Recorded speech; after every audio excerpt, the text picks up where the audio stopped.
చిరంజీవి గారి పైన ఇప్పుడు ఏఐలో ఏదో జరుగుతుంది, ఆయన పైన ఒప్పుకున్నాం, court will take its own order, legal system will take its own move, ఒప్పుకుంటారు.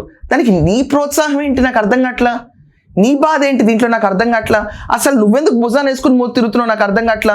అదే పంచ్ ప్రభాకర్లు అంటే చిరంజీవి వాళ్ళ తమ్ముడిని తిట్లా కూడా ఒక్క ముక్క మాట్లాడే నీ నోరు ఈరోజు దయ అంట, చౌదరి అంట, బాలకృష్ణ అభిమాన్ అంట, సైకో అభిమానులు ఇక్కడ ఉంటారంట, అప్పుడెప్పుడు డిస్పాంక్డ్ మై పిఏ అంట.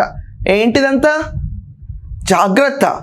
నువ్వు ఈరోజు కూర్చుని ఆ రోజు ఏదో మాట్లాడావంటేనే అంత తిరగబడ్డారంటున్నారు.